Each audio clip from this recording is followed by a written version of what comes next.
you don't have a Bible verse to say to me, if you're not crafting abolitionist bans, legislature, you're in sin. You don't have a Bible verse. You're telling me I'm in disobedience. You're speaking where the word of God doesn't speak. That's a very dangerous thing to do. I'm asking you, you said you agree with acquitting the guilty is wrong. Where do you justify that in the New Testament?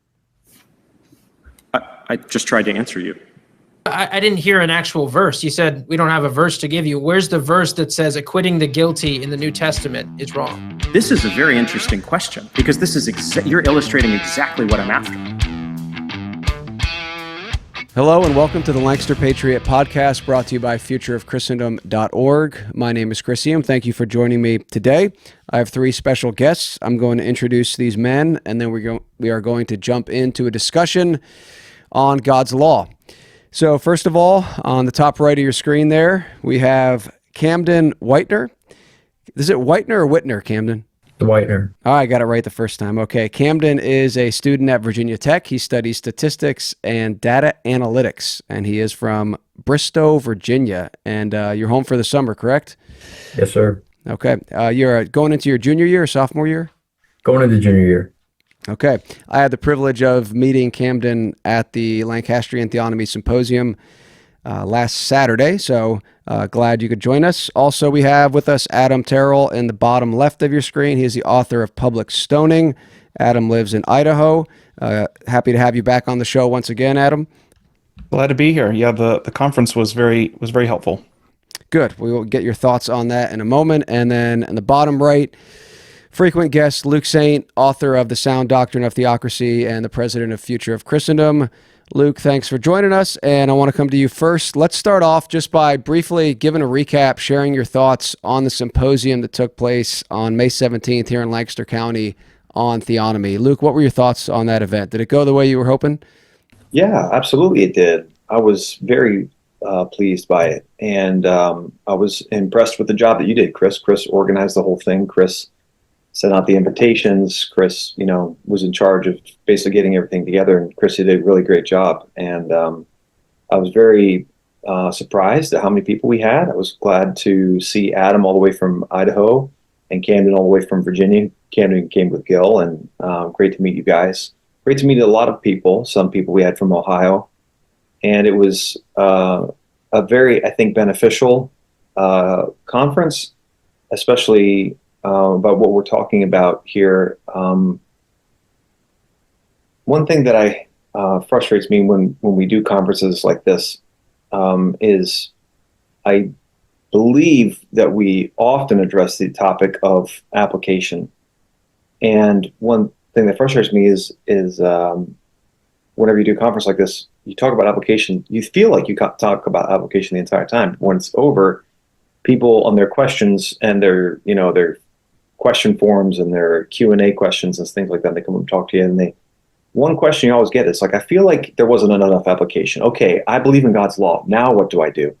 And I always get frustrated. I'm like, we talked about this the whole time. This is what we talked about the whole time is what you can do with God's law. And this time was the first time I didn't get any of that.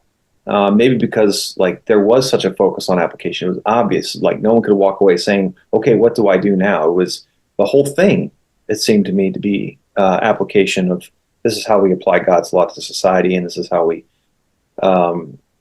take the words of what God has told us to do and put it into our modern context and things like that.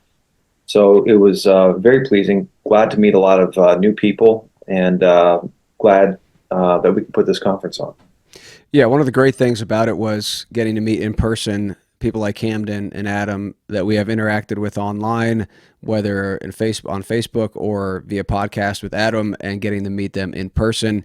And just so our listeners know, the 6 sessions addresses from the symposium are available now on YouTube, but the mock cases and the panel discussion are not up yet. I hope to have them up this week or next week. So there were 3 mock cases. We'll probably talk a little bit about that.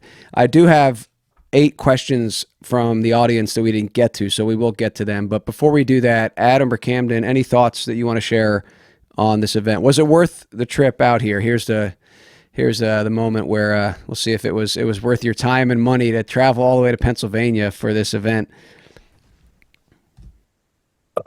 Yeah, for me and Gil, we just had to get up super early in the morning, and we had to get up at like 5 and drive there to get there on time when it started at 8. But not too much of a sacrifice, and we were thrilled to come. And something that me and Gil have talked about before is the um, the idea that, in large part, with theonomy, the books have been written, and the ideas have been, talked about a lot. The conceptual stuff, the defending theonomy as an idea. This is kind of the main thing that Bonson did was, the apologetic for the idea, and then, but actually getting the way that it applies, making the rubber meet the road with it, and how is it going to look and stuff like that. That's more of the work that would need to be done. I mean, there's a lot of work that's been done on that, but the other thing is making for us people, making this a real thing. We all love, we all share the ideas, but actually making this movement something tangible that you can grab onto. We're all, a group of guys meeting together in the same place. And you have communities where people live near each other. And, having these theonomic communities is going to be so important for making this and really also for getting more people involved and getting more people interested. People like something they can see and they can touch. And if this movement is something that they can see and that they can touch and that they can actually see themselves being a part of, instead of just agreeing with the ideas and now I'm in the club, but actually being a part of it in the communities, super important. So then being there and meeting everybody just felt like such a huge step in that direction. Yeah, and Adam, your book, Public Stoning, and some of the work you're doing in Idaho, I know it's challenging when you're going against the modern American paradigm in terms of justice, but also just within the church in general. And how do we try to change some of the assumptions we have? So I know that's something very near and dear to you in terms of applying this. And obviously this was just a one-day event that we couldn't do everything, but it was great to see you there. And I just wanted to hear your thoughts, especially related to what Camden said there on trying to take baby steps to apply this stuff to the real world. I'm a big fan of burning the candlestick from both ends, as the saying goes. Or Hank the Cowdog has a malapropism, I think it's called, burning the flashlight at both ends. I like what you guys did with the mock cases. It's like, okay, really basic interpersonal stuff. It's debatable if there's any criminal activity or sin even going on in some of those cases. So I like the very simple ground level, like, okay, here is something where we have complete freedom to solve our own problems now without calling the cops. If you have the option not to call the cops, do you call them anyway just because you're so incapable? So I love that about the conference. I had never seen anybody do anything like that. And then working backwards, coming from my end, is the death penalty stuff, which is, I think, some of the most helpful things to think through as a new believer. It's like, oh, I had no idea disrespecting my parents could result at the end of the line in the death penalty. So I felt like there was some helpful stuff. I'm more focused on this end. I love to see people more focused on the front end and getting people in the pipeline. And then you asked me if I felt the conference was worth it. Yeah, $5. Yeah, for it pales in comparison to the plane ticket, but I had some flight voucher, so that helped. Well, yeah, it was great to have you out here and also spend some time with you on Sunday. And we did get to see your capital punishment chart. So I'll put a link for that. If you are not aware, Adam has a pretty substantial, extensive, I guess it's a PDF format online, right, Adam? Chart related to it's an Excel spreadsheet. Okay. All the biblical references related to capital punishment. And I encourage you to check out his book, Public Stoning. All right, I want to jump into some of these questions. We were not able to get to all the audience questions at the symposium. That panel discussion will be released shortly, but these questions were not asked because I just simply didn't have time. So I'm going to run through these, and if we get through these, there is a video that we can interact with. And if we can't do that today, maybe we'll do it another time. But I'm just going to go in order here. And whoever wants to jump in and give their thoughts, feel free. So number one, suppose the guy cutting wood knew his axe head flew off about once every 5 swings. Is there culpability for the accidental dead man? This is obviously in reference to the case in Scripture where the axe head flies off and kills somebody. I will try to look that up if anybody wants to answer that. Looks like we lost Adam. Hopefully we'll get him back here in a minute.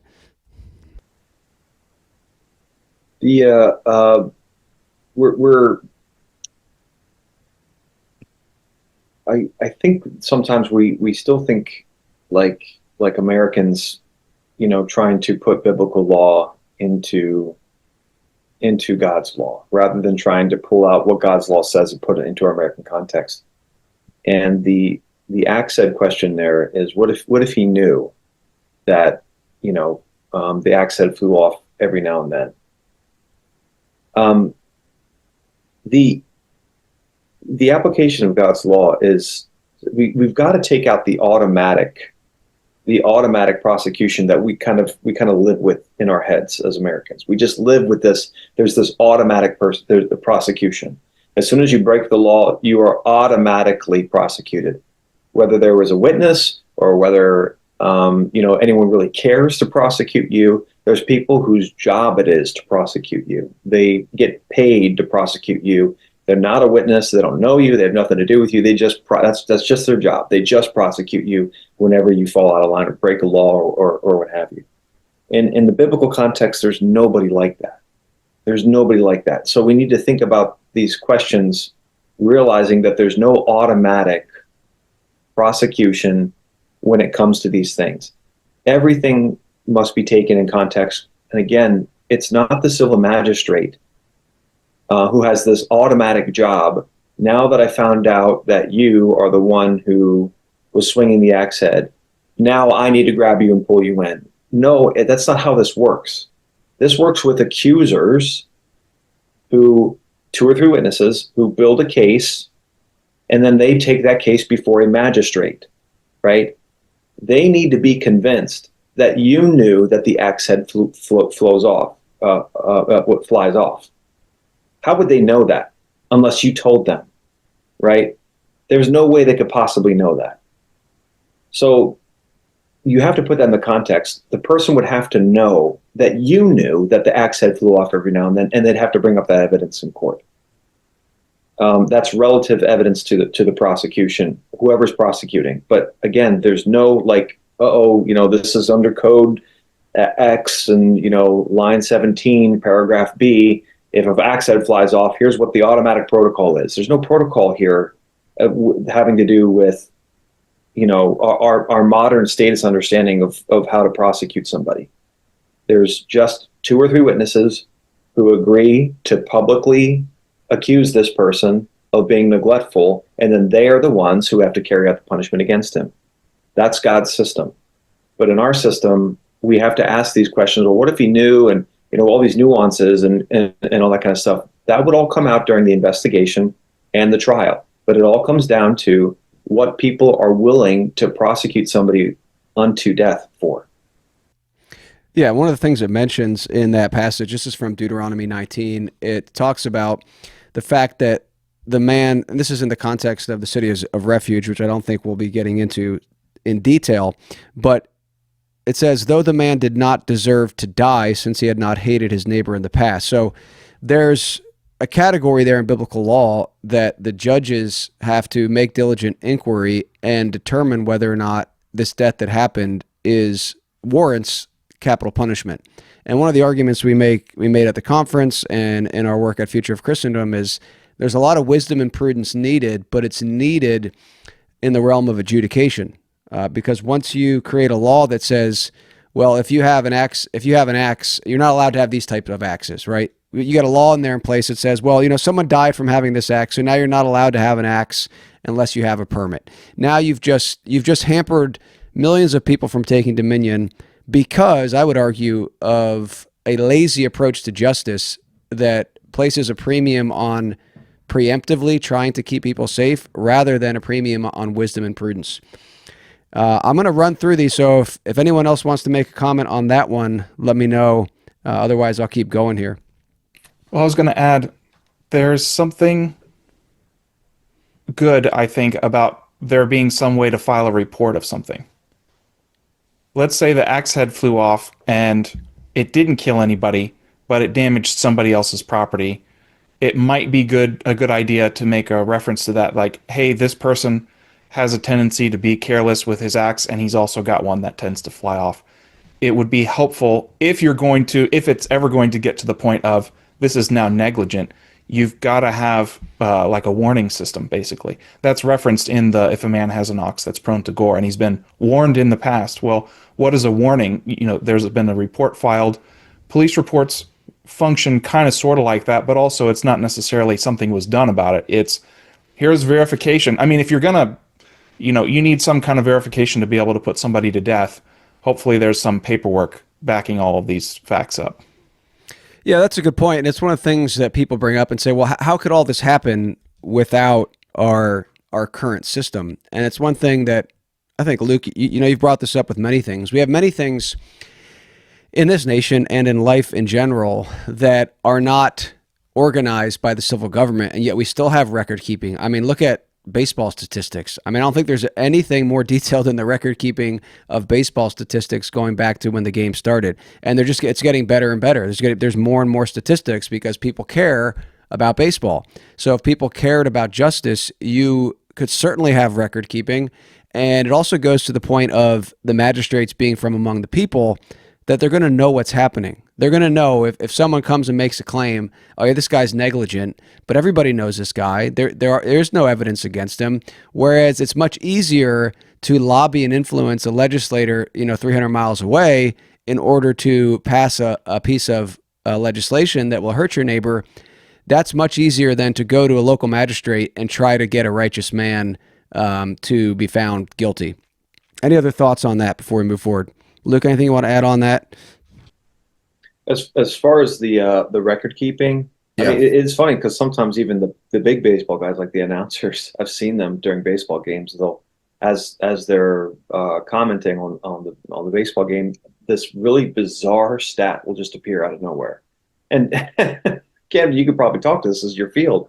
I mean, and they'll be like, "Wow, look at that!" And it's like it's the first time that a rookie has hit a grand slam in this stadium who's also named Charlie, but there was also another guy who did that back in the same year, and he was born in the same. It's like, and even they're like, who in the world came up with this statistic? It's such a bizarre. But baseball is filled with them, and they're really interesting. But you just have to ask yourself, how in the world did these people come up with these statistics? But there's people out there who do, and there's nothing wrong with extra biblical offices. Well, I'm not sure if I could make the case that they're extra biblical, because David, when he's setting up his government, you have these officers. But the importance of non-compulsory taxation means that the government must justify their actions to you to get the money from you, right? They must justify their office. Like, so if they have these officers who are just record-keeping officers, they have to say, well, I need these officers to help me because I need help with the justice aspect. I need a secretary. I need a building to hold all these files or what have you. But the thing is, they have to justify it to this creates a truly by the people for the people type of government when there's no compulsory taxation. Right now, they don't need justification. They can just open up a new department and it sucks to be you. We get your money anyway. And there's no need to justify myself. We're just going to take this as we see here, especially with the Doge and what they're finding out and what they're walking back on. But there's nothing wrong with a record-keeping office in a biblical theocracy. The civil magistrate just has to justify it to you. And if the people feel like they don't trust this magistrate, they'll stop giving him money. It's the same with your church. If you don't trust your pastor, you're going to stop giving him money. Good. All right. I'm going to move on, but as I said before, stop me if you want to make any comments before I go to the next question. Number 2, per Leviticus 13 and 14, does the civil magistrate have the authority to quarantine the public? I'm sure this has been talked about a lot over the past few years, but it was brought up, and it's a good question, as all these are. So does Leviticus 13 and 14 give the civil magistrate authority to quarantine the public?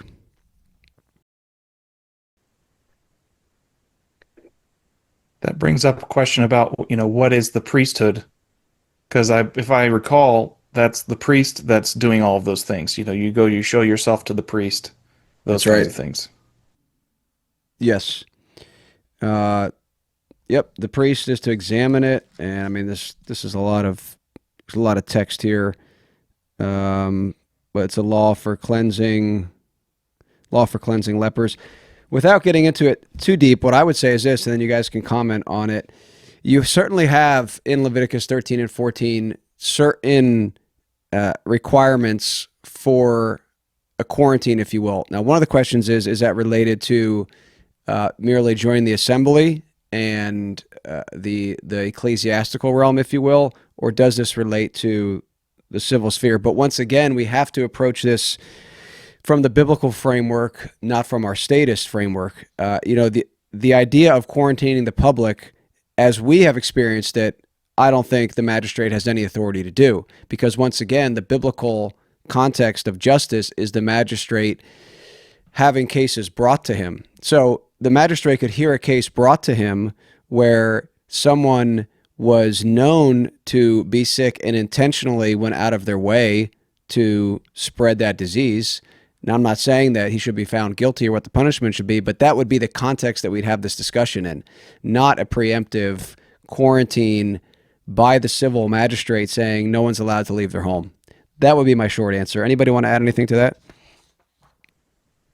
Maybe just the idea that some people take things that can obviously just be suggestions and turn them into, the civil magistrates telling of people what they have to do. It can be a good suggestion to say, hey, we know something's going around or whatever, and it'd be safer. But once you say that, once the magistrate says you have to, now the question is, what's the just penalty if I don't? And you can't answer that question biblically, I don't think. No, there is a passage that says if anybody disregards the ruling of a judge, it's a death penalty, a judge or a priest. So even if it was appealed and then it went before priests and then the person deliberately disobeys, then it's a death penalty. Well, the ruling of a judge, but this wouldn't be like a ruling of a case. It would just be like telling people, like kind of how our government did it. You can't go out. Like writing a new law says when we have this, set up, you can't go out. Something like that, right? Sure. Yeah, that would just be sort of a blanket, like, oh, we're quarantining this building and then somebody leaves. When they leave, then if it was serious enough, maybe you'd get a judge involved and then there'd be a ruling. But yeah, before a ruling, just disobeying some kind of distancing thing, that would then begin a court process. It's not like now it's time to punish you. Well, no, you haven't had a court ruling on it yet.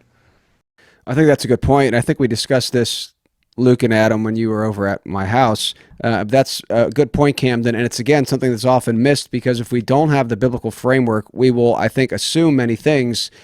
For example, the idea that, okay, some governor makes some order, some mandate, therefore we then take that and read that into the text of Scripture, perhaps, and say, well, since the Bible says, you can't go against the judge's ruling, we have to obey whatever edict comes down from whatever our state capital is. But to your point, that's in the context of a case of someone bringing an accusation, and the judge makes diligent inquiry. Maybe he makes an appeal to the priest. That was one of their functions, that if it was a difficult case, he goes before the priest, here's the decision, and ultimately in the end, it's going to be restitution. I mean, it's capital. If it's capital punishment, then you're dead, and so you can't disregard it. But if it's otherwise, it's going to be a public beating or restitution. And so in that sense, then if you're going to reject that, well, now you've put yourself in a position where someone could bring that charge against you that you violated this order and you have not made restitution. And to me, that's sort of parallel to the case of the proliferate son that is just constantly failing to right the wrongs he's done, and ultimately he's brought before the magistrates. He's a glutton, he's a drunkard. I think part of that is the idea that he's failed to right the wrongs he's made, and then it could be the capital offense there. Luke, were you gonna, or go ahead, Adam? Force the hand of some of the magistrates and lawmakers or statute or decree writers. It's okay, if somebody disobeys this and then I punish them and they continue to disregard it, am I willing to back it up by putting this person to death? I think there'd be a lot of silly things that most people would realize, like, Okay, he disobeyed the judge. That's such a minor thing. Mhm. Now, if there's a clear biblical command, okay, yeah, then you need to back that up. But if this is an arbitrary ruling, I don't think, number one, I don't think the people would stand for it because they're the means of execution, right? So I think a lot of those types of things would take care of themselves. I think there would be landmark cases, though. I think there would be people who would be very public in their. They're not going to blaspheme, but they're going to criticize the political system. They're not going to violate it, but they will criticize it. They're going to very publicly. I foresee a case where someone very publicly steals $5 or a very low amount of money, and then he's brought before a judge, and he won't pay it back. The judge says pay it back threefold or fourfold or what have you, and the guy's going to say no, I'm not going to, and I'm going to set a precedent that this system is ridiculous. And then the judge is going to have to make a decision. It's going to be a tough one. Am I going to prosecute this man unto death for $5? And if he says yes, he's going to have to bring a case before another judge and say, listen, I told this man to pay, he was found guilty and he won't pay it back. And that judge is going to have to say, okay, that it's $5, but you won't give it back. So that's a capital offense. And we have 2 or 3 witnesses here ready to put you to death for not paying. And the guy's going to say, well, it's just $5. I can't believe I'm being put to death for $5. And I think he will ultimately give the $5 back. But I do perceive belligerent cases over small things. That will be landmark cases that will test the system.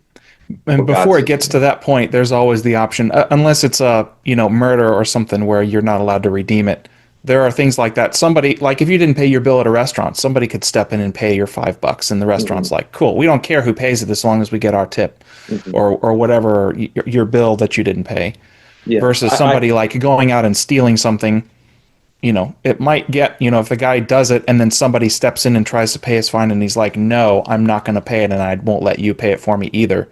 Right. That's a very, that's a making a statement kind of a thing. Right. And I perceive there will be belligerent cases where someone's going to try and test what's going on. But I do think in the end, once he's like found guilty, he's going to try and give the money back, and by then it might be too late. And then a real example is going to be set. Mm-hmm. Yeah. Once he's being charged with having disregarded a ruling, he can't say, "Oh, I'll go fix it now." It's like, no, you're already being charged. It's like it'd be like undoing a murder or something. Right. It'd be difficult. All right, number 3. What relationship should there be, if any, between church courts and civil courts? Are we talking about ideally or right now? That's a good question. I don't know. I think as one of the things that people are wondering about, what is it that we should seek to, let's say there's a case that someone feels like they've been wronged by their neighbor, but they're part of the same church, they're in the same parish, whatever. Should there be a church court? Should it be the elders of the church? Should they just go to the elders of the church and try to resolve this? And is that separate from the civil realm? I think I have an idea how I would answer that, but I think they're asking, first of all, should there be 2 separate quote-unquote courts? Or is the idea of a church court, should that simply be limited to excommunication, right? Is that the extent of the church court? And then when it comes to civil restitution, that's sort of a separate category? Or are these things melded together? I think that's the question. If I'm not willing to die on this hill of this distinction. Now, if there was no judge present, you could go to a Levitical priest. If you couldn't find a judge, you could go to a priest, and the priest would act as the judge. However, the judges did have a separate place for their judgment. They didn't judge at the temple. They didn't judge at the tabernacle. They didn't judge at the palace. The chief judge did. But generally, where were they? They were out in the public square. Now, unless you can make the case that your church is out in the public square, which I don't think it is, it's got 4 walls and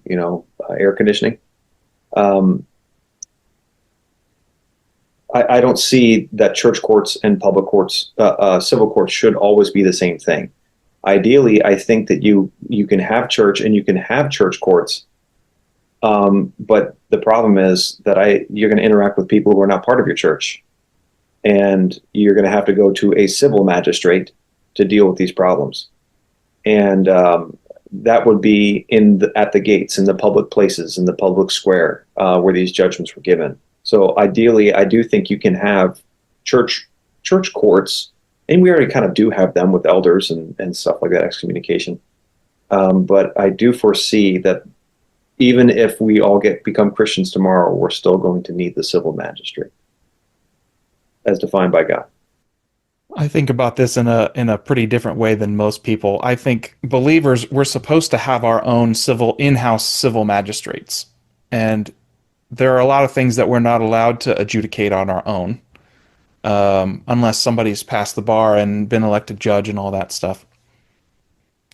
I think of the need is certainly there for us to be able to judge things.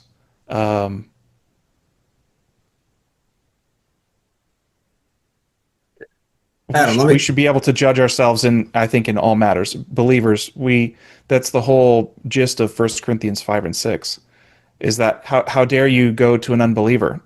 So, in some places you might not have an option to take a serious matter before and say, I would like for the believing judge to hear this.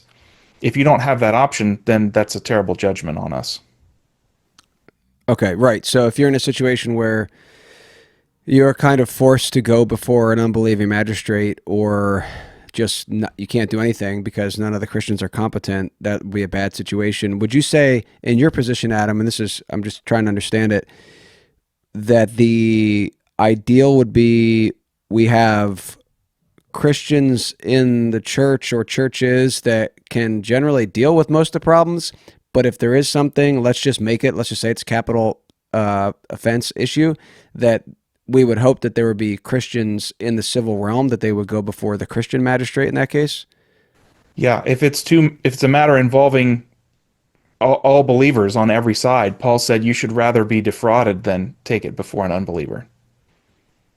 Now, there are certain things that we might be punished for, like if somebody commits a felony and says, no, we want to deal with it with our own judges, and there isn't one, and we say, well, we'd rather just not press charges. Well, the state's going to come in and press charges anyway. So there are certain things where we would be, I think that's a very serious judgment that God would put on us for not taking that responsibility seriously. We're supposed to have unbelievers coming to our courts and say, can you give me justice? Rather than us, we can't handle it, so we have to hand it over to unbelievers. That's backwards. Okay. Anything else on that? All right. Next question. We've already talked about this, but I'll bring it up because I want to try to ask all these questions. We actually did a whole show on this with Adam and Luke. And the question is, what does God's law teach about how we deal with aliens in our country? Maybe try to give a brief answer on this one. We deal with them the same. That's clear. Same law applies to the native and the sojourner. Okay. Anybody else? Oh, I mean, illegal aliens, legal aliens. I mean, let's give us your elevator pitch here. Let's say they're illegal. They came here and they broke man-made legislation. How should we deal with them now?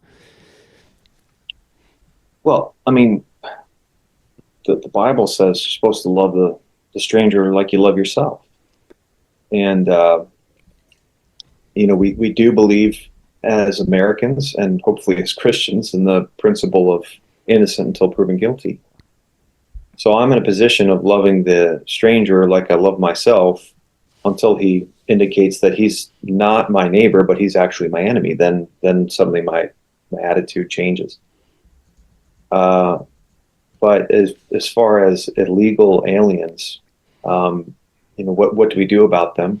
We let them live here. They want to live here. It's fine. There's nothing wrong with them coming to live here.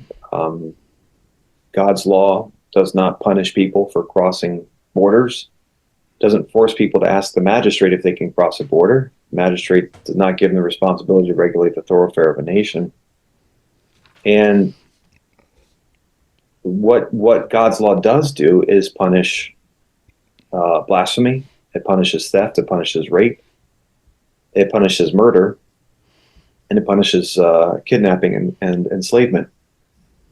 So if the alien is doing any of those, you can prosecute him, usually unto death in those situations, the ones I listed.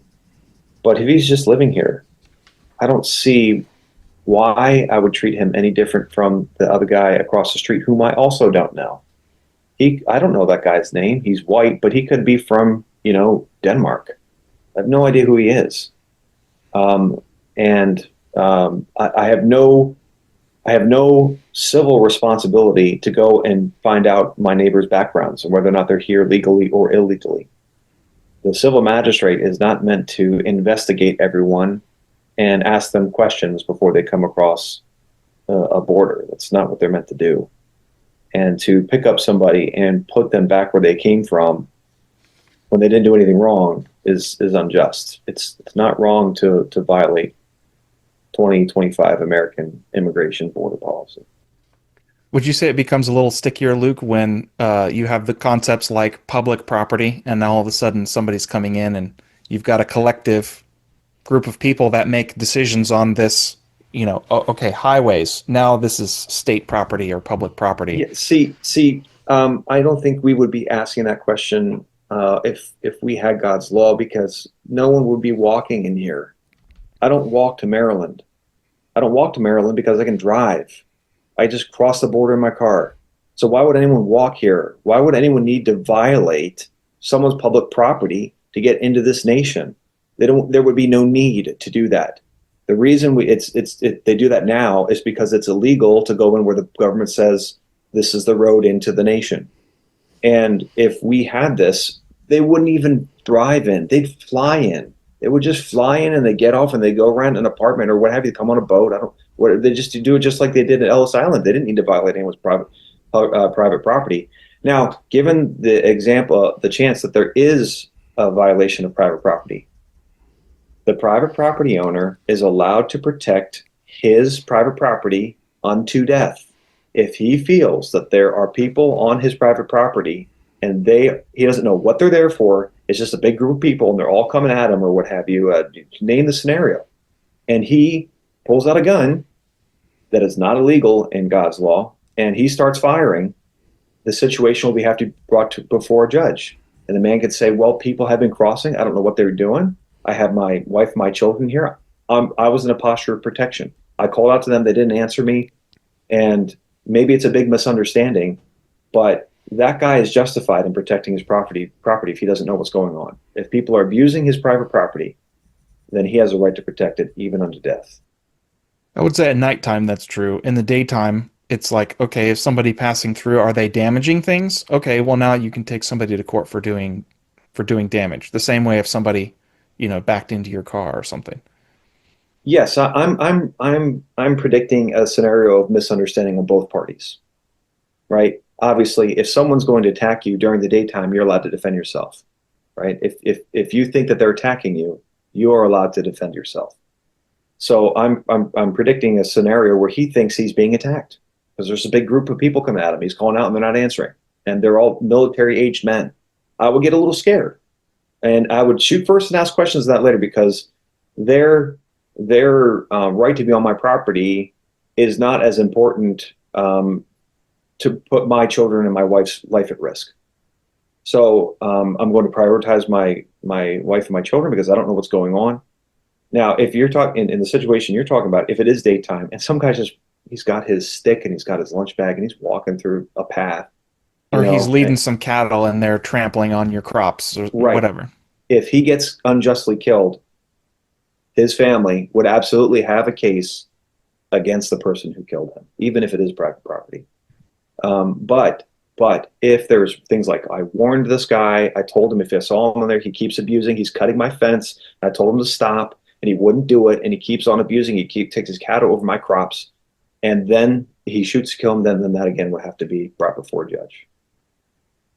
You got some interesting stuff in the book of Numbers about like Israel trying to cross through and kings saying, no, you can't do that. And then other ones like, so Israel veered away and the king comes out and attacks them and then Israel defends themselves. Yes. There's some interesting accounts about that. Yes, interesting parallels, yes.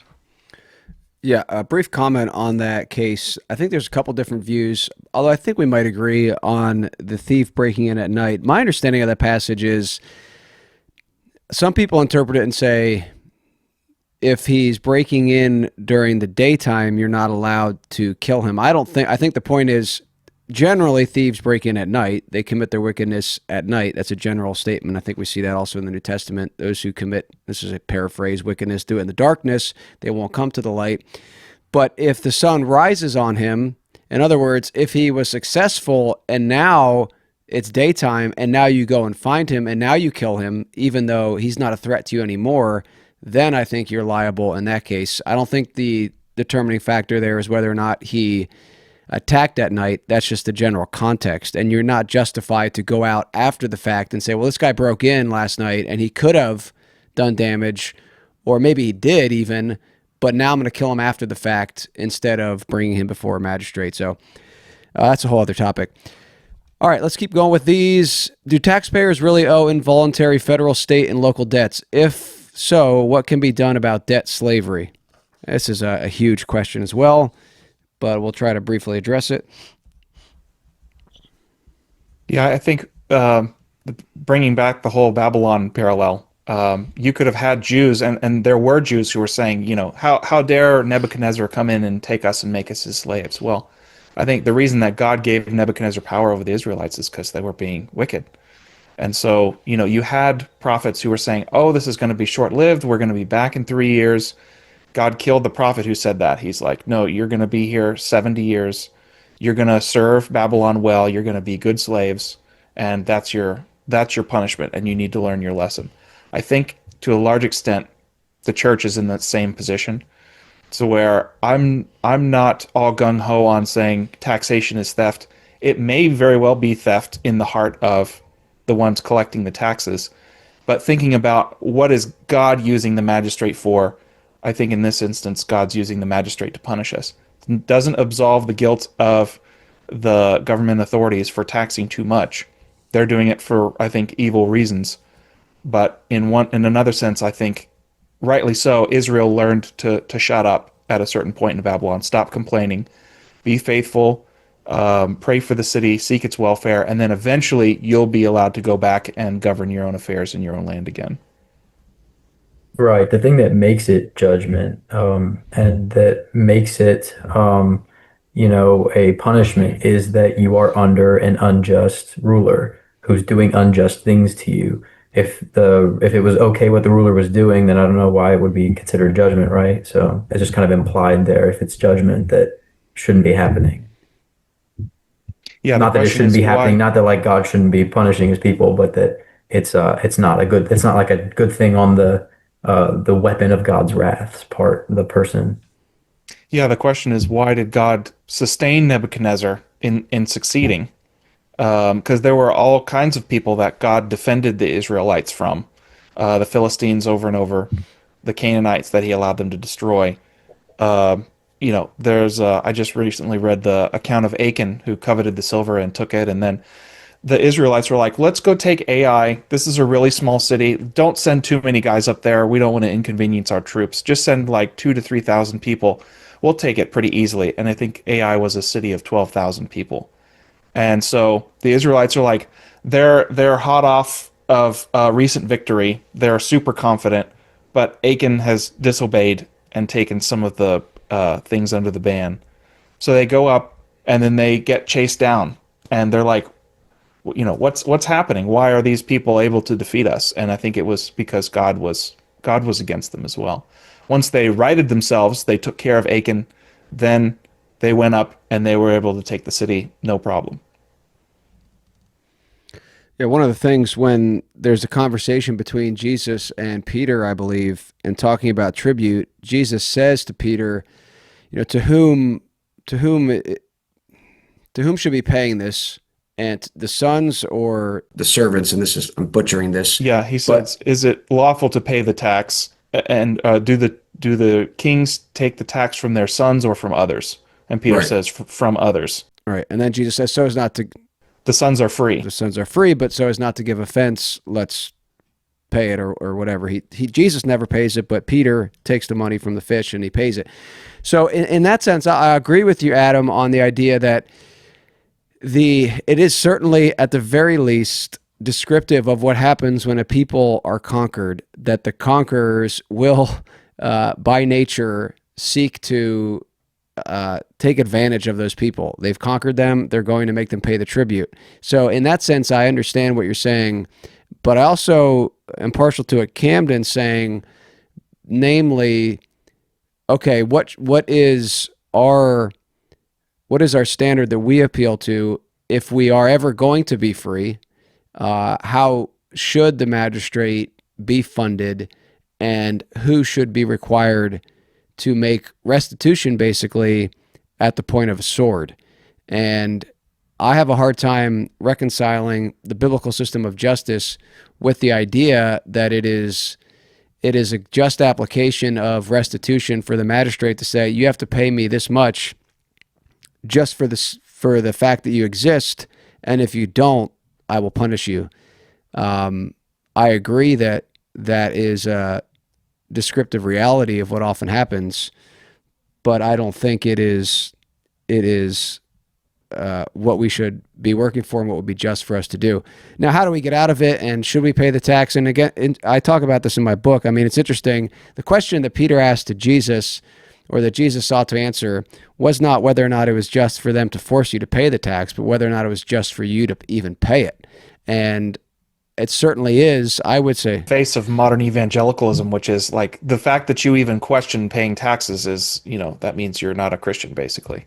Right. As opposed, it's Jesus. You're right. Jesus asks the opposite question. He says, "Is it lawful to pay it?" Right. Not, "Is it lawful not to pay it?" The Yeah. assumption there is that, well, of course it's wrong. The question is how wrong. Yeah. Anybody want to add on that before we move on? We pay taxes for the purpose of the government to attend to this very thing, that they would punish evildoers and do that which is good. Forcing you to give money so that they can do projects and then, take 90% of the money and spend 10% of that money on the project or what have you, is not punishing those who do evil and praise those who do good. So the answer is no, we don't owe, under God's purview, we do not owe money to the state for the debts of the state. We do not owe them, because they're not doing what God has told them to do.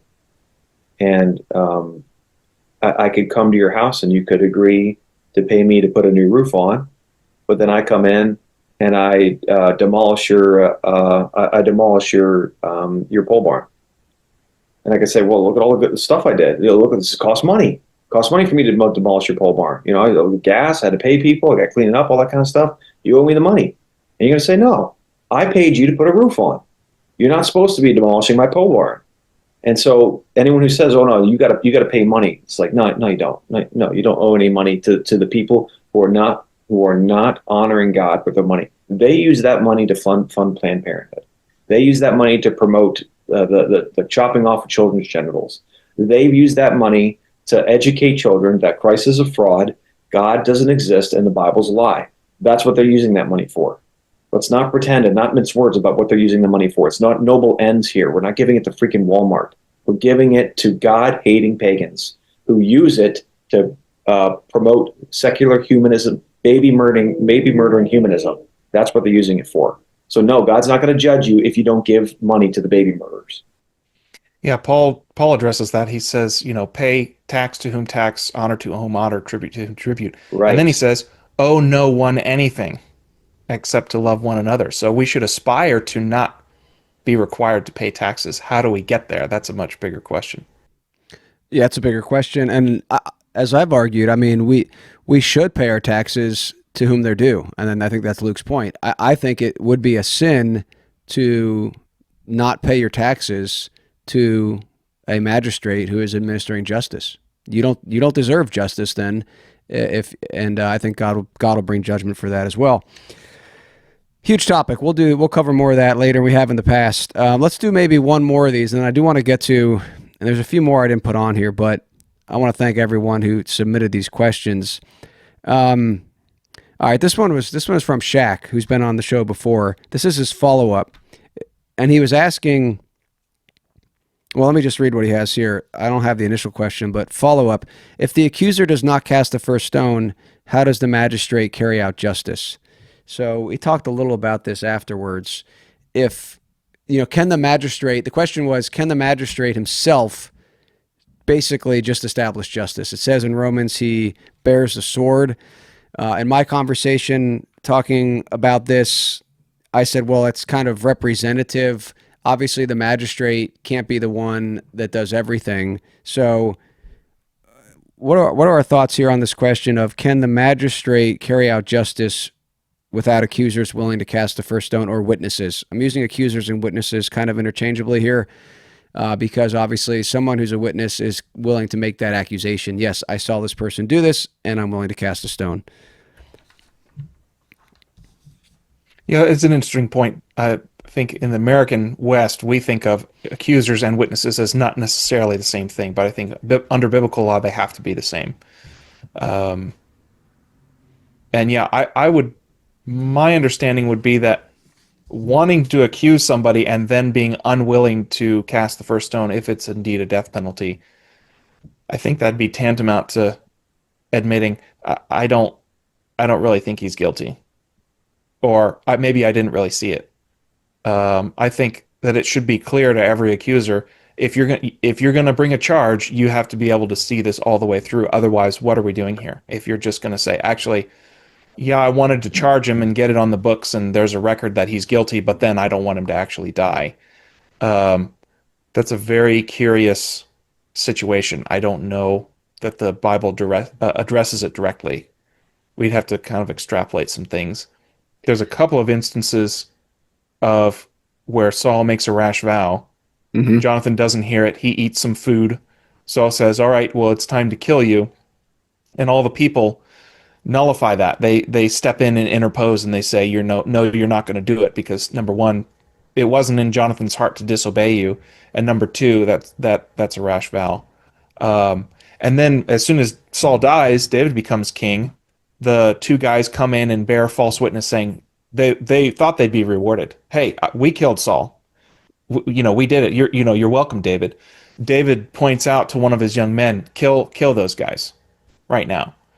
And so they bore witness against himself. And so instead of doing a due process like, hey, are they telling the truth? David's like, just die. I'm going to command these guys to kill him right here, right now. No stoning. It's just pick up your sword and kill him. David was calling out hits at the end of his life like Vito freaking Corleone. I mean, I'm not sure. I'm not willing to say that it was all lawful. But I do point to Numbers 25. Verse 5, it says, and Moses said to the judges of Israel, each of you kill those of his men who have yoked themselves to Baal Peor. And then Phinehas comes in and says, when Phinehas, son of Eleazar, son of Aaron, the priest, saw it, he rose and left the congregation, took a spear in his hand, and went after the man of Israel into the chamber and pierced both of them, the man of Israel, the woman, through her belly. Thus the plague of the people of Israel was stopped. Now, I don't think it's wrong for the judges to, when they're in certain situations, to make war on certain people and to forego a trial, if you will, because obviously the man and the woman, didn't get a trial. And Moses said to all the judges, I want you guys to grab and kill. And the verse before that, I think God said, impale those who have joined themselves to Baal of Peor. And that's also a pretty extreme example, because people are dropping dead due to a plague. Yes, 25,000 people died, if I remember correctly. Yes. People were dying right and left. And as soon as Phinehas did that, then the plague stopped. So that is an extreme example. But I'm not going to say there's not going to be any extreme examples in biblical theocracy. The extreme examples are done, and I think there's going to be some in the future. where the judges will be justified, just like you're justified in, if you feel someone is attacking you on your property and you kill them, you didn't give the person a trial. So yeah, you're justified, but it comes down to what people are willing to prosecute. I believe the judges do have the sword for more than one reason. And I do think that they are a ministry of God to absolutely make war against public idolatry and public perversion. And I think that they are all times equipped and authorized to make war upon those things. Yeah, that's what whole Deuteronomy 13 is about. If Yes. men have gone away and led another city astray. But there are Yes. certain things like war is, you've gone to a city, you've charged it, and you've offered them terms of slavery basically to pay for the wrong that they've done to presumably another city.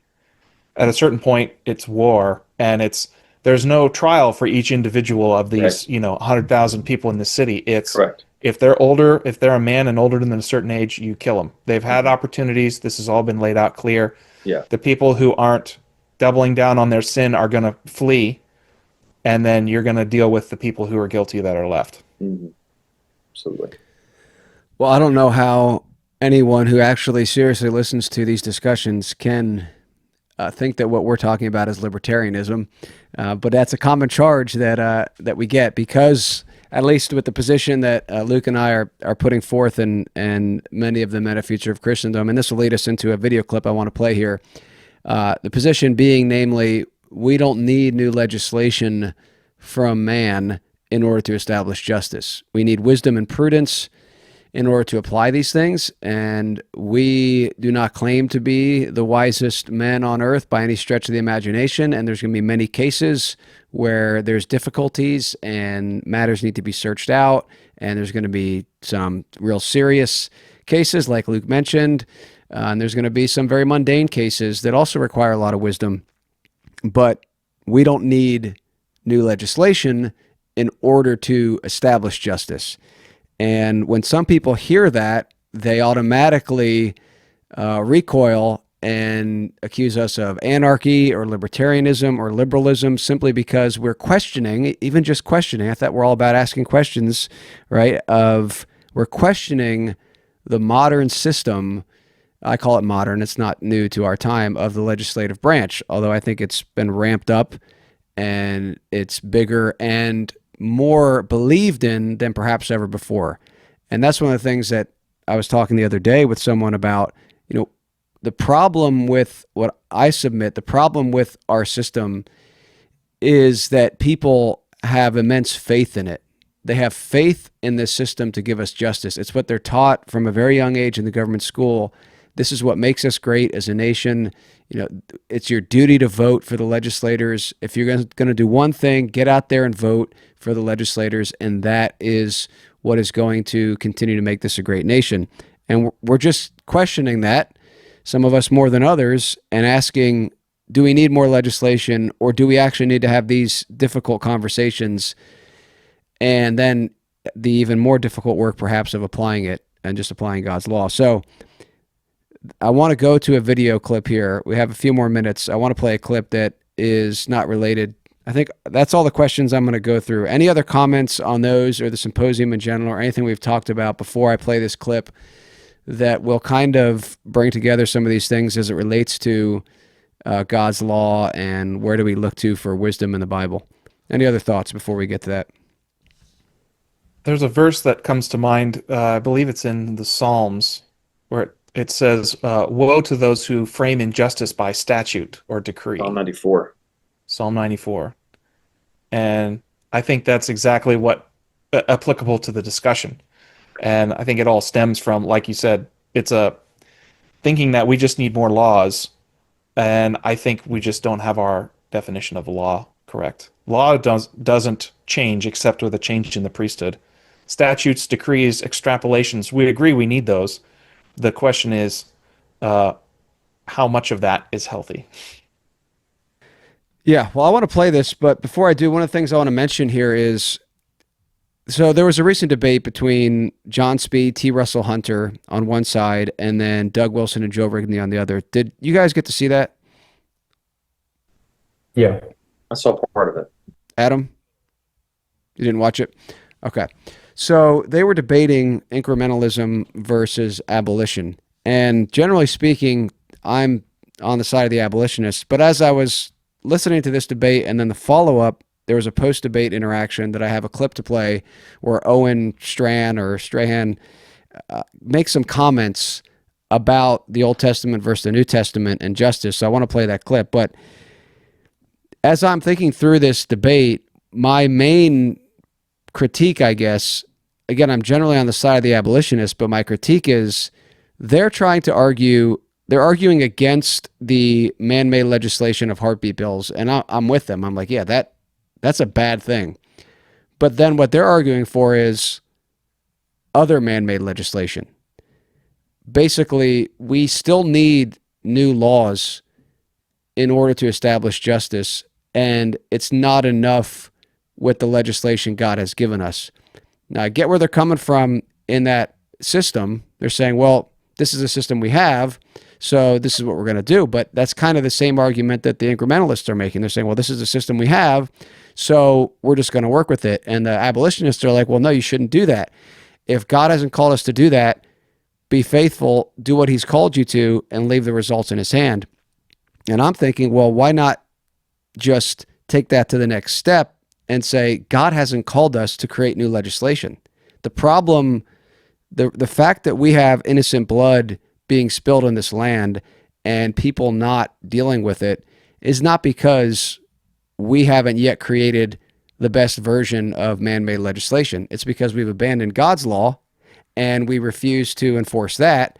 And I don't think the path forward is to try to create a really good piece of legislation instead of focusing our attention on getting people to establish God's law. So those are my initial thoughts. Do you guys have any comments on that before I play the video? Because the video is not going to get fully into that discussion. Yeah, really quickly on that.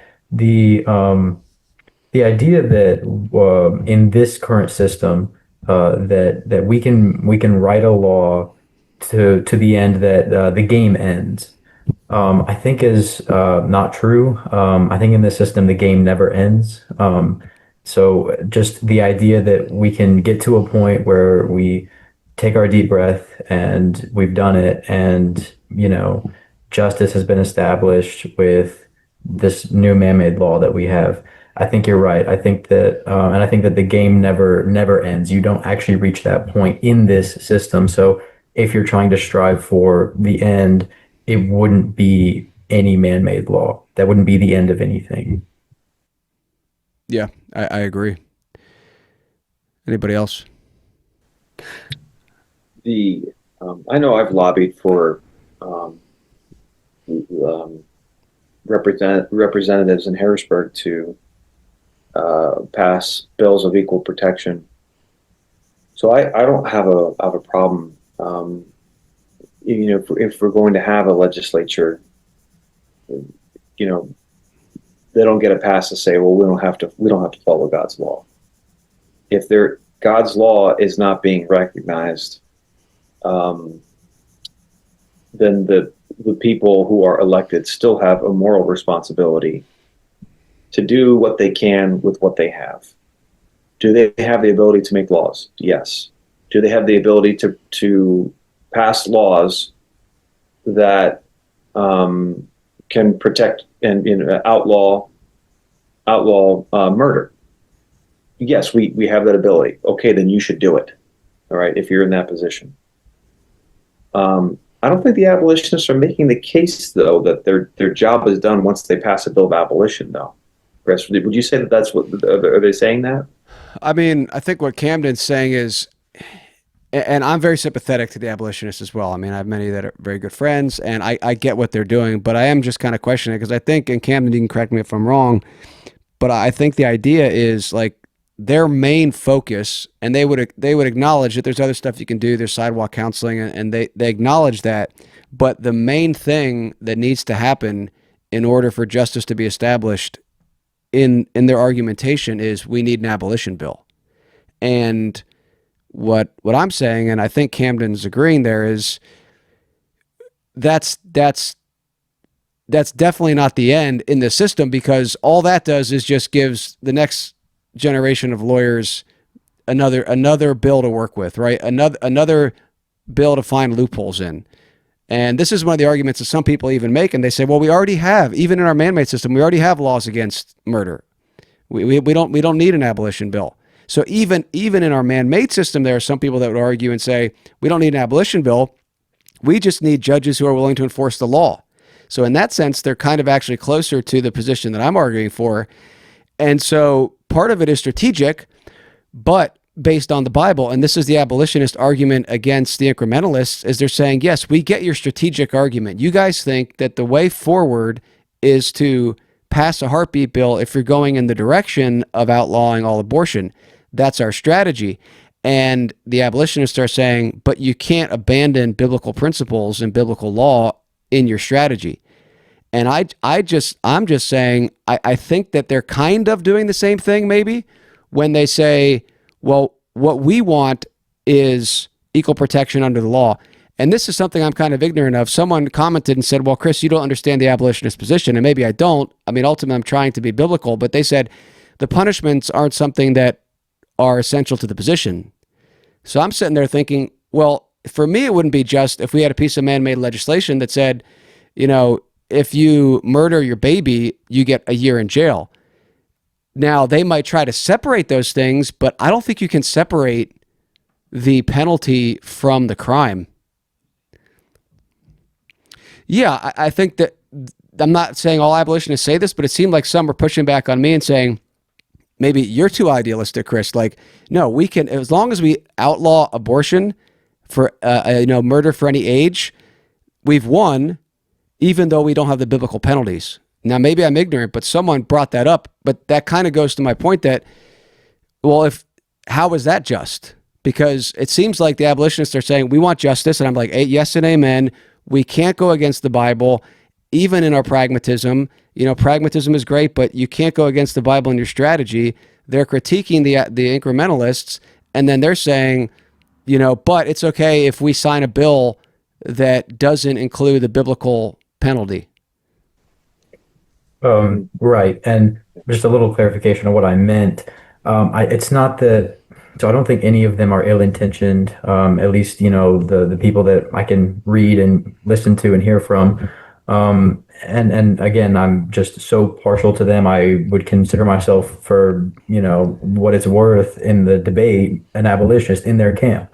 But you know, I think so. What you say about doing what you can with your situation, I agree with. It's just that, you know, you need to do that, but then you also need to be, you need to make sure that you are advocating for, or at least I think it needs to be vocal, it needs to be talked about that, by the way, this system is never going to work, and here's what we need. And I'm not saying, because I can't know this, that they all think that the game ends when they get their bill in, but I don't hear any talk of any steps after that, or like, you know, or anything else past that would be the ideal, that would be the finish line. And I think that I would like to see a little bit more, like Chris is saying, consistency in the camp of, you know, also talk about this next step forward of, you know, well, like, you know, we don't actually need any man-made law, you know, and to talk about that. I don't, maybe it's just my experience, but I don't hear that at all. So that's kind of what I was going for. So one of the things too they say is, and if you guys are okay, we can talk a little bit about this. One of the arguments the abolitionists make is, for example, if you make a law that says you can't use the kill pill or whatever, this is one of their arguments. So in the clip, I don't think I have it in the clip, but Owen is saying, well, hey guys, I mean, if we can make a law, if we can at least outlaw something, a portion of this, that's better than nothing. So if we can get a law passed that says you can't commit abortion if there's a heartbeat, okay, hey, that's a good thing. And the abolitionists remonstrate against that and say, well, no, that's unequal weights and measures. You're acquitting the guilty. You're saying in your legislation that it's okay basically to murder a baby if you can't detect the heartbeat with this technology. And they say, hey, it leads to this X, Y, and Z. And then they also say, and then Owens, I think, says, well, what if we can get a law passed that says you're not allowed to administer the kill pill? So the pill becomes illegal. The abolitionists say, well, yeah, but that's not good enough either, because you can still you can go to Lowe's and create your own abortifacient. Like, you can do all this stuff. And so that doesn't solve the problem. And I'm like, yeah, you're right. But neither does simply making a law that doesn't establish justice. So if you just make murder illegal, but you don't establish justice, the same argument can be used against them and be like, yeah, but that doesn't solve it, guys. I mean, that could actually make it worse. And you can use... Go ahead. Russell often says that, he believes the rapist should die. Okay, maybe, yeah, and maybe the person that was saying I didn't understand the abolitionist position doesn't understand it. I don't know. But she said they've never said the punishment is part of their platform, and I'm not sure. My question is, would Russell sign a piece of legislation or approve of a piece of legislation that says if the mother kills the baby, she gets 40 years in prison? And that's not just, right? Right. I have heard an abolitionist, a famous abolitionist, before he was debating somebody else, and he said this got brought up what about your bill of equal protection, but it doesn't have the right penalty? And he brought up that the penal sanctions are a completely separate thing, and so you can't write a bill with penal sanctions in it. You have to deal with those separately. And so he was arguing that, there's nothing I can do here. So then my bill doesn't say that they should be put in prison. That I just have to deal with the penal sanctions in the law in a different way. Yeah. Yeah. And so I can understand that, but then that goes back to, trying to work within the system and establishing justice. And I have a two-pronged critique of that position. One being, I would make the same argument the abolitionists make against the incrementalists when they say you're not allowed to craft legislation that acquits the guilty because the Bible doesn't give you the authority to do that. And in fact, it condemns it.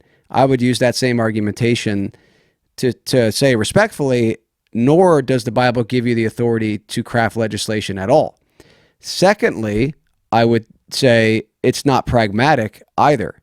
That I think actually, if you want to abolish abortion to the farthest extent we can, I don't think it's going to happen by working within the system. I think it's going to happen by undermining the system and people taking the responsibility for justice, bringing it much closer to home. Because as long as we continue to embrace this system, justice is always far from us, and it becomes a matter of the legislation passing the bills. So that would be my two-prong attack. Any other comments before I play the video? This brings us back to that earlier question about should there be a separation between church courts and civil courts? It's kind of like the homeschooling thing. It's like you can debate over, we need more voting regulations on, to keep voter fraud down and stuff, but then you go and send your children to a government school. If you're not willing to do that, all the talk about doomsday prepping and all these things that are all these very, very far out there, distant pie in the sky type of scenarios. But then you have freedom to do something that's incredibly effective and long-term vision, and you won't do it. You won't take advantage of it. I kind of don't take that person seriously anymore. It's sort of the same way with, Paul says, one of the qualifications for elders is you govern your own household well. Well, what are we Christians out there doing, having all these complaints and talking about all these laws that we need to be changed, that we need to vote and get the right person in office? But then we have all this free reign in certain areas that we're not taking advantage of. I kind of don't blame unbelievers for not taking us seriously, because they're like, well, look at you guys, look at the way your children behave. And that makes me take a step back and say okay, yep, actually I do need to own that. And then with the church courts, that's kind of where you take the first step. You take dominion in your own house first, and then hopefully you can take the next step. And I keep saying I'm going to play this video, but I'm not trying to throw shade on the abolitionists. And in fact, Matt Kennitzer, who's part of Future of Christendom, he did an episode not too long ago about why he comes down where he does on this issue of legislation, and it's sort of an exemption he takes. And I totally understand it, but I think we need to have these conversations because I'm just having a hard time. If you go back and look at the Old Testament and the child sacrifice that was happening, I commend the abolitionists because they're absolutely right that this is a serious evil thing that is happening in our land. And Luke's brought this up. You know, we're talking about immigration when we have child sacrifice and sexual immorality and idolatry rampant, and we're talking about immigration instead of these things. But I don't see the issue in the Old Testament, and people are going to say, well, it's a different system, but still you had this development from the judges to the kings, and that the problem, I don't see the problem then was, well, they needed to craft better legislation. The problem was in the hearts of the people who were willing to commit child sacrifice and were unwilling to establish justice in the realms that they were able to. I don't think God holds us accountable for what we can't control. And so Yeah, it's like your city judges wouldn't deal with it. You know, the law's already on the books. You don't need to worry about that. I'm taking care of it. You're not going to do what I've said, basically, is what it boils down to. yeah. So I don't know. Let's play the video, and then we could probably tie it back into some of these discussions. So I'm going to play this, and then we'll make some comments here. If I'm going to say that the church must do this in the new covenant era, this is obedience to God, I need to have a principle that I am saying this is what obedience to God looks like. And I don't have that. I can make a really good argument. The abolitionists, if I'm being as fair as I can be, make good arguments. They're smart people. They're godly Christians. They love the unborn. They charge people like me up, even if I don't agree with them. What they don't have is a New Testament verse that says what they are claiming. And that means that they are that's choppy waters. For me to say you are in disobedience, you are not obeying the Bible. What Bible verse? Can I ask you, do you affirm that acquitting the guilty is wrong? Like that's binding on Christians? Yeah, and I do want Ryan to speak because he's an active listener, but I want to make sure he's engaging too. Because I think this is really important. It's in the Old Testament, the thing about don't make iniquitous decrees. Do you think that's binding for Christians today, Christian legislators? Don't decree iniquity, justice and only justice. I don't think I'm under the old covenant, but I don't think a Christian should make iniquitous decrees. Why? Where's the verse in the New Testament? It doesn't accord with the truth. Jesus Christ is of the truth. But Satan is a liar. I could find lots of verses to back it up. Yeah. I genuinely, just so you know my hermeneutics, I wouldn't go to the Old Testament to back that up. To bind the conscience. To back it up. You can't, you don't have a Bible verse to say to me, if you're not crafting abolitionist bans legislature, you're in sin. You don't have a Bible verse. You're telling me I'm in disobedience. You're speaking where the word of God doesn't speak. That's a very dangerous thing to do. I'm asking you, you said you agree with acquitting the guilty is wrong. Where do you justify that in the New Testament? I just tried to answer you.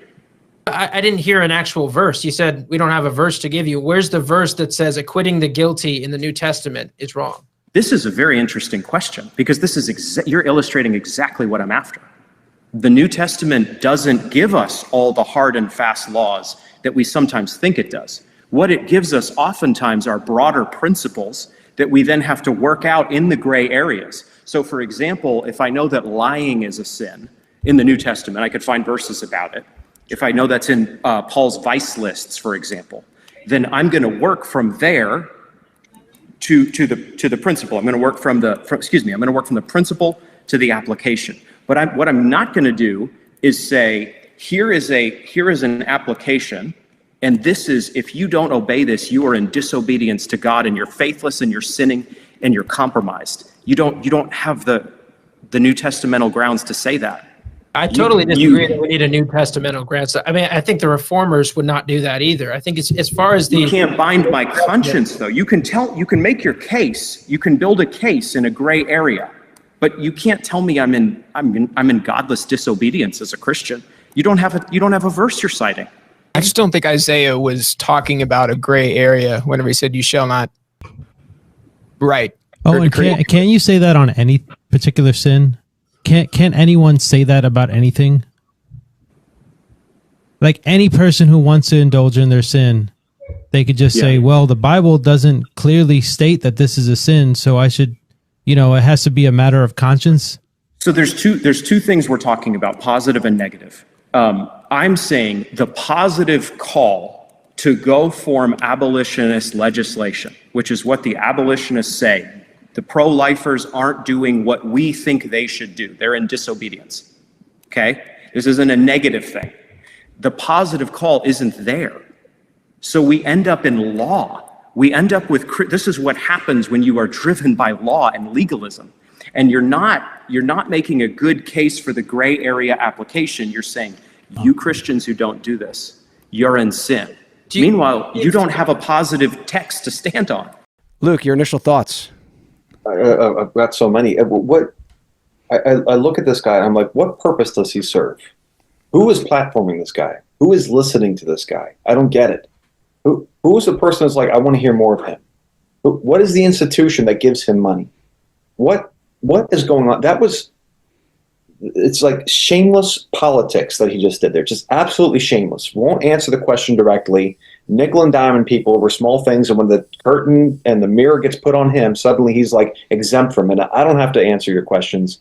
And he puts, it's live action Phariseeism. I bind a burden on you, but I won't lift a finger to help you.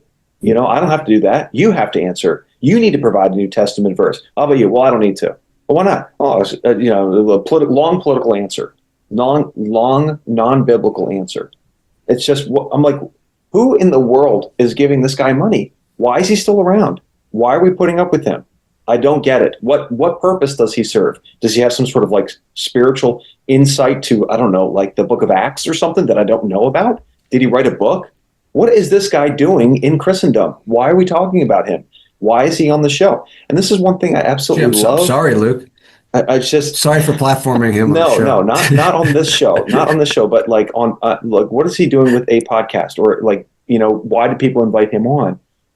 And this is one thing I love about modern technology and podcasts and the internet is that the ivory tower people can't escape the questions from the peanut gallery, saying, "Hey, well, that doesn't make sense."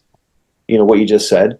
And then they have to, in a very, live format, they have to reveal their political nature and expose themselves as frauds, which is what Strachan just did there.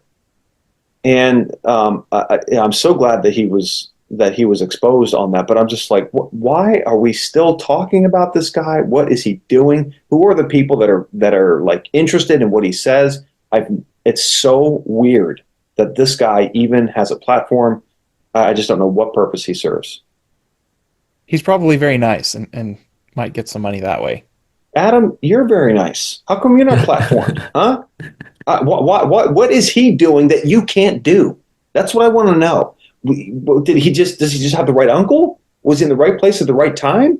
Is he a useful idiot for the people in power? Like, yeah, he won't cause any waves. He'll just tell us. He'll just do whatever we want him to do. Is that what's going on here? I want to know. I look at this guy and I'm like, who are you and what are you doing here? I don't get it. He never says anything wise. He never says anything intelligent. He just always seems to nickel and dime Christians. He's like a liberal wearing reformed clothes. Like, what is going on? It's so weird. I don't get it. You're asking a question. Go ahead, Adam. He's not a rhino. He's a pino, a preacher in name only. It appears. I want to bring up, this makes me think of 1 Corinthians 9. Paul says, don't muzzle the ox as it treads out the grain, and he uses that application to say, this is why you need to pay your teachers. But then listen to what Paul says after this. He says, do I say these things on human authority? Does not the law say the same? For it is written in the law of Moses, you shall not muzzle an ox when it treads out the grain. Paul is saying, if you want to appeal to New Testament authority, where did Paul get his New Testament authority from? From the laws of Moses. So to say, that's Old Testament, and I'm not bound by that, well, the funny thing about the law is that the law is only binding when you disobey it. If you obey it, then it's liberty. So if you want to say that this is a law that I don't like and I don't think, well, then funnily enough, it binds you. Interesting. I want to know where in the New Testament it says you can't have sex with animals. That's what I want to know. I guess that's okay now too. I guess that's on the table. That arsonists are required to make restitution, or don't put a stumbling block before the blind, don't curse the deaf. Yeah, I'm looking for those too. Not there. Must be okay now. And that was brought up elsewhere in that video. And I wanted to play that segment because I thought it was very revealing. I can't answer all your other questions, Luke. I don't know. That's a broader cultural question. How did we get to this point? But I look at him and there's no categorical understanding in my brain to place him in. Well, I just can't explain his existence. Yeah, I don't know. I'm not going to try to answer that. But I do want to talk about what he said there. And to your point, Luke, I think it's very encouraging to me that these conversations are happening. I don't know if they would have been happening 10, 15 years ago, where you have people like him having these discussions. I think some of those guys were with Abolitionists Rising or something. I mean, I'm sure it's happened, but I think it's happening more because of the technology. And these positions are being put out there, and they have to withstand the critiques. And it was very clear watching that when that guy asked him the question, are you allowed to acquit the guilty? Can you write iniquitous decrees? And Owen said, no, you can't. When he had just made the case that you need a New Testament verse in order to tell me, in order to bind my conscience. And then he said, no, you can't do that. And they said, where's the verse? He said, well, I don't need to provide a verse because the principle's there. So what a fraud. I'm just like, who are the people that want to hear what this guy has to say? What do you think he was trying to get at when he says this is what happens when you embrace law and legalism? That I guess he's saying that they're binding consciences by telling the incrementalists that they're in sin. I think that's the big thing, that they're telling incrementalists they're in sin by supporting the iniquitous decrees as they understand them. And therefore, that's what happens when you embrace law and legalism. Any other thoughts on that interaction there as it relates to this whole topic of abolition legislation? I just found it interesting because it's right up our alley when it comes to justice and legislation. And here's a debate taking place, a very specific debate taking place about legislation. And one side's arguing for what the Bible says, and you have to follow that. And the other side is saying, well, no, we have freedom, quote unquote, to craft legislation basically any way we want if it's going in a good direction. The question is, then who decides that? It's, we wrestle not against flesh and blood, but against principalities and powers. The spirit of the age is, if I don't understand it, I'm not going to do it. And if I don't like it and I don't see other people doing it, then I'm not going to do it. That's a very dangerous, he was talking about dangerous positions to be espousing. I think that's one. It's nobody talks about that. It's okay in our society. So I don't need to be looking through the Old Testament for wisdom. Yeah. How I can obey God better. That doesn't really need to concern me. Yeah. And the ironic thing about his charge of like, this is real dangerous, you better be super careful what you're doing. And I don't want to play into his game, first off, and this idea that some of God's words are better than the other of God's words. Some of God's words are outdated. I don't want to play into that. But even on his own rule, he's condemning himself, because even if you were, and you shouldn't do this, but even if you were a red letter Christian, right, and you want to call yourself that, I'm going to bring up the obvious ones, because and I'm going to point out first that when you say this stuff about show me the New Testament verse, it's very hard because the New Testament keeps pointing me back to the law of God. And so in Matthew 5:17, Jesus says, "Think not that I am come to destroy the law or the prophets. I am not come to destroy, but to fulfill. For verily I say unto you, till heaven and earth pass, one jot or one tittle shall in no wise pass from the law till all be fulfilled." And Jesus goes on. And the point is that how dangerous is it for you to abandon the law of God the way that you have, and then ask for a New Testament verse when Jesus is condemning the things that you're saying, and indirectly then you as well, in here. And then the other thing, every Christian loves to say it. All we got to do, I mean, we're in the New Testament where the Spirit, Jesus has set us free. All we got to do is love God and love neighbor. And I say, fantastic. Jesus said that loving God and loving neighbor is what the entire law and prophets hang on. So thank you. If I'm loving God and loving neighbor, I mean, and one thing is, if you say that, you got to answer the question, what does that look like? Okay, you tell me all I got to do is love God and love neighbor. How do I love God and love neighbor? That's my next question. The answer, of course, Jesus gives is, the law of God tells you how to love God and how to love neighbor, and how to serve justice. And so it's all ridiculous, of course. And I'm with Luke. I don't know. I think the way that this guy got up is, a man willing to compromise. You can get kind of far, to an extent these days, but yeah. I had somebody bring that point up. I had somebody bring that point up to me one time. We just need to follow what Jesus said: love the Lord your God with all your heart, mind, soul, and strength, and love your neighbor as yourself. That's all we need. We don't need any of this Old Testament stuff. And I want to say, do you know what passages that Jesus was quoting there? From Leviticus and Deuteronomy. So, yeah, in trying to make your case that we don't need the Old Testament, you have to quote Old Testament passages. So, pardon me for not taking you seriously. Regarding your question, Chris, about like what does he mean by like throwing the word legalism around? I believe when people use that term and they're trying to wrangle Jesus in favor of their position, what I found is that people, they use that term when they're trying to say that God kept around the laws that I do like, and he got rid of the laws that I don't like. All the laws that I don't like, we don't have to enforce anymore because I don't like them. And the laws that I do like, we still have to enforce. And I'm not being legalistic. But you're being legalistic when you bring up the laws I don't like. That just seems to be the dollar value of the cash value, that every time someone brings that up, it just means God got rid of the laws I don't like and he kept the ones that I do. Yeah. And I think Owen Strachan is one of those guys that from everything I've heard him say, he got rid of all the laws I don't like and he kept the ones I do. And that Matthew passage, whoever relaxes the least of these and tells others to do the same, which is what Strachan is doing. I am relaxing what I believe to be the unimportant laws, and I'm telling other people you must relax them too. And so that's why I wonder, who in the kingdom of heaven is asking for this knucklehead? Who? I don't get it. He'll be called least in the kingdom of heaven, according to Jesus. One of the things that you brought up, Camden, where it's like, or the whole discussion about what, Jesus agrees with me. He'll espouse my views, and I can find passages that make him line up with what I think. I was just reading in Joshua the other day where it says, Joshua was by Jericho. He lifted up his eyes and looked, and behold, a man was standing before him with his drawn sword in his hand. Joshua went to him and he said, Are you for us or for our adversaries? And he said, No. But I'm the commander of the army of the Lord. Now I have come.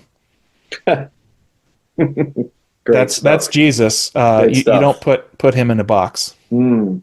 Yeah, you get on his side. He doesn't get on your side.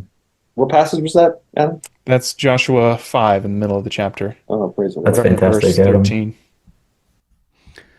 I think it's encouraging to me that they're bringing up Isaiah 10 and they're asking these questions, because I think what Owen has to answer from the abolitionists questioning him, he needs to give a definition of what is an iniquitous decree. He needs to be able to say, here's an iniquitous decree, and we're not authorized to promote it. And I think that would help the discussion go further. I do think, to beat this dead horse, that if the abolitionists in that discussion and the debate take their position logically, I think they then have to, say, well, what is it that God actually calls us to do to establish justice?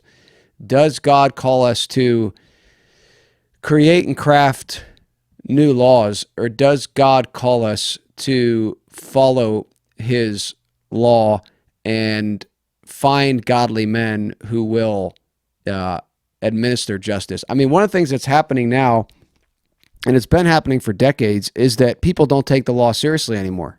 So the one of the fruit of this man-made system is that people don't take the law seriously anyway. So we have so many laws that are on the books that people don't enforce because you can't enforce them all because there's so many. Again, to the point of, well, okay, what happens if we get another law in there? And I think they even brought up this point with the pill. They're like, well, yeah, it's illegal in some states to ship the pill across the border, but nobody enforces that because you can't enforce it. So I really do and even in this case, like where is the aspect of what would it look like for us to really establish justice regarding the shedding of innocent blood? Who's going to bring the accusations in these cases of abortion? I mean, we need to have that system in place, and that's what I think we should be working towards. I don't think we can even get to justice within the system because the system itself breeds a disregard and a cavalier attitude towards the law because you just have laws constantly being given and constantly being changed. If the system itself allows you to change the law by fiat, basically, by a man saying, we want a new law, to Camden's point, well, certainly passing the abolition bill, it could be changed next session. Now, I understand even if we had a great Reformation, the people can always change their mind, as it were, and establish injustice, but they can't institutionalize it. And that's one of Luke's big points in his book. You can't institutionalize injustice in God's system. And I would just rather see the abolitionists and the incrementalists come together and say, we need to undermine this whole system because I think it's kind of like it's a trap. Like as much energy as we put in getting a new law, we've just ratcheted ourselves down 100 turns into the system, and we're putting ourselves deeper and deeper into injustice. So that's my final thing on that. What other thoughts do you guys have as we wrap up here? Yeah, I would liken it to the Jews are in Babylon, and instead of saying, "Oh, we need to be faithful slaves," and then we'll be granted the ability to go back to our land and be self-governing again. I feel like doubling down and focusing on we really need to get in the legislation game. It would kind of be like the Israelites hunkering down in Babylon and planning to stay there forever. And it's like, all right, you now need to join the Babylonian Senate and become a member of whatever their government system is there. And we have to play by the Babylonian system of law rather than, no, we're being obedient now in the small things so that when we go back, we can have everything be ideal from the ground up. I think I can get on board with that to a degree. And it's kind of like the Reformation argument that I've made that, and people might disagree with me, but I don't think it eventually got to the point where the reformers were not arguing, we just need to get our guy in office. We need to get our guy as the Pope. Eventually it came to the point where they said, this entire system is unbiblical and we need to reject this entire system. And I think that's what needs to happen in the civil realm. Great points. Great points. All right, final thoughts, Luke and Camden. We got to wrap this thing up. Just one thing on the pragmatism aspect of this. Yes, I'd like to point out that one, it's not even that the incrementalists that they have the pragmatic argument, and we should be striving not to primarily argue pragmatically, but we, especially the theonomists, are the ones who should be tempted with the pragmatic argument because we have it. And the idea is, and I'm pretty sure I've heard Doug say this, I'm not quoting him, but I think I've heard him say it, and this is the kind of the point that we all agree on, that abortion is not going to be abolished until the hearts and minds of the people in the land are changed. Or we need regeneration. We need, people being, born again, and then we have that. But to that point, if that's really when we're identifying, like, this is kind of how it's going to come about, and it's going to probably be bottom up with the people and their hearts and minds changing and being willing and all of that, then I don't see how our best advance is not advocating for kind of because you get to that point where we're post-millennial and you get to that point where the world is Christian. What now? Where do we go from there? It wouldn't be that great if it wouldn't be the best if the world was Christian, but then we're still in this system and we're making a bunch of laws. So then if the point is that we can't really reach the theonomic view until everybody's Christian, but we're also not going to reach the abolition of abortion really until everybody's Christian, then advocating for the undermining the system and really getting to that end of the point, I think it's just really consistent. I think it's just the idea that, like, yes, we're not going to get there. We're not going to undermine the system. We're not going to actually destroy the system until we've got a bunch of Christians. But also, if we're not going to abolish abortion until we have a bunch of Christians, these things line up, in my opinion. I don't know if I'm explaining that correctly, but, you know. No, I think what I'm hearing you say, and this is something I've argued, that people say, well, that's unrealistic what you guys want. That's not going to happen. But here's what we want to happen. And we could take anything. We could take immigration, and we could be like, what we want to happen is we want to control this, you know, the border of the United States of America, which is a ridiculous proposition, or we want to pass all this legislation in all 50 states and then have people willing to enforce it.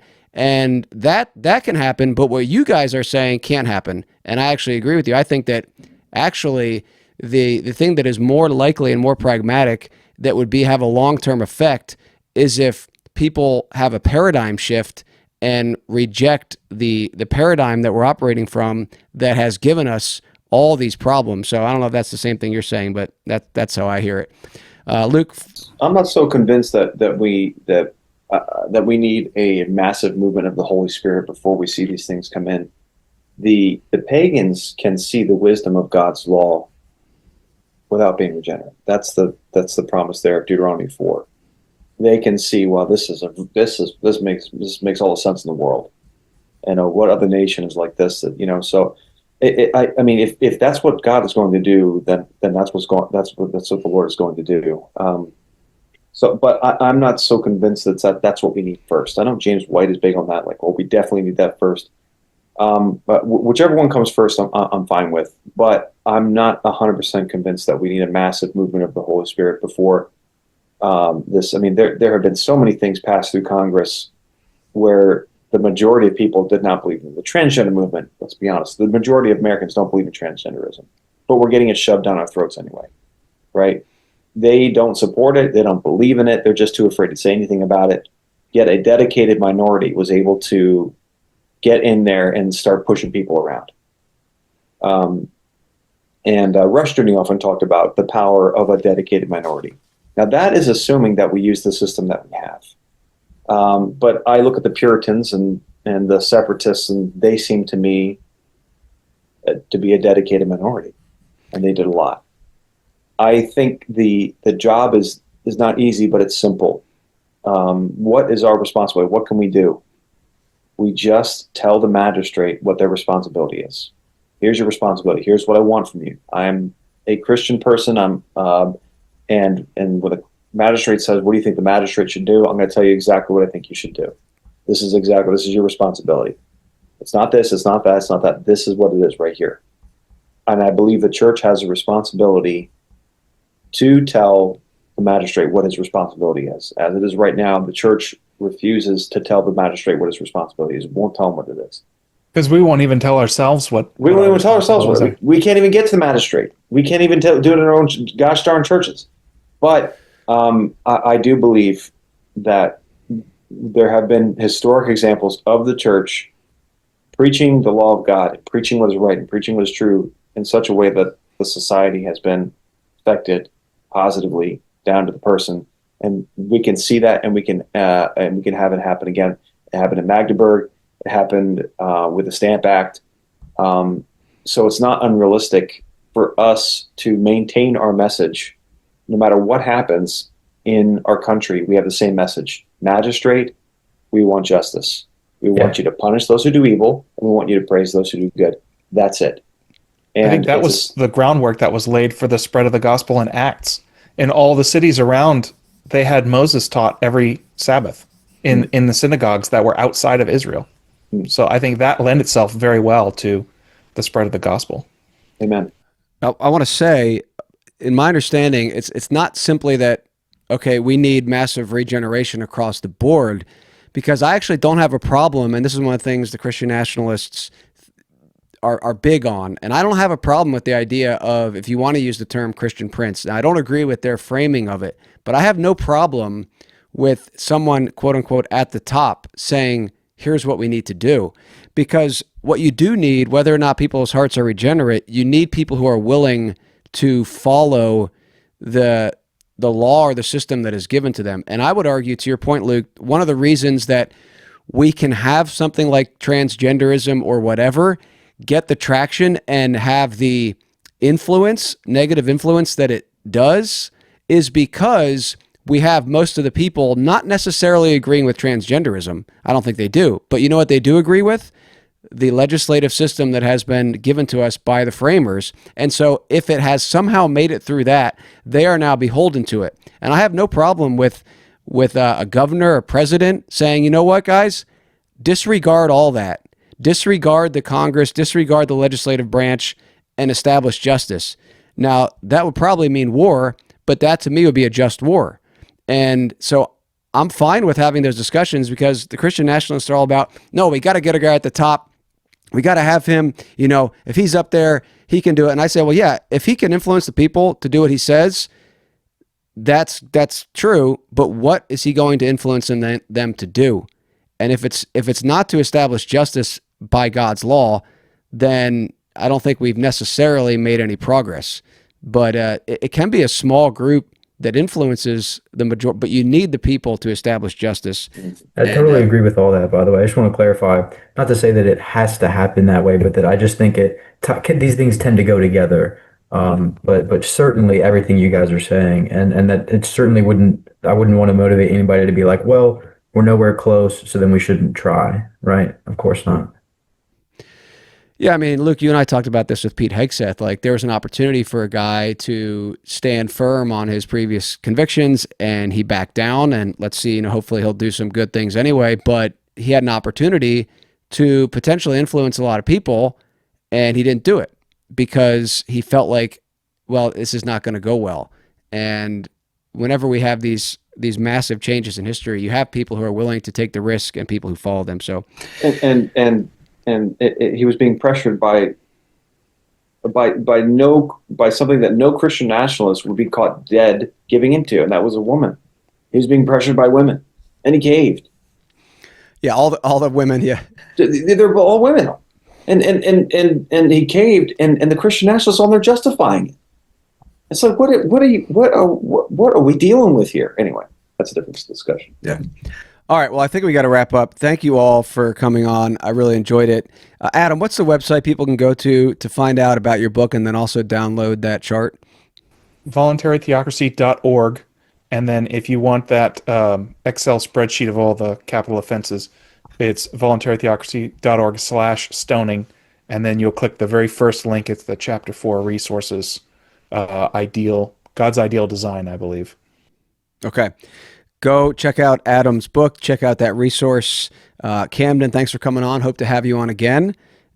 Luke, as always, thanks for joining me. Check out Luke's book, The Sound Doctrine of Theocracy. A couple events coming up for Future of Christendom. In June, we have an event up in Schuylkill County, Pennsylvania, a one-day family conference. And then our big yearly conference in October is going to be here in Lancaster County. Go to futureofchristendom.org/events for more information about that.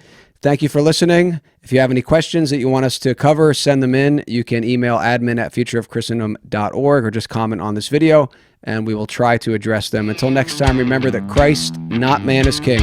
So long, and God bless.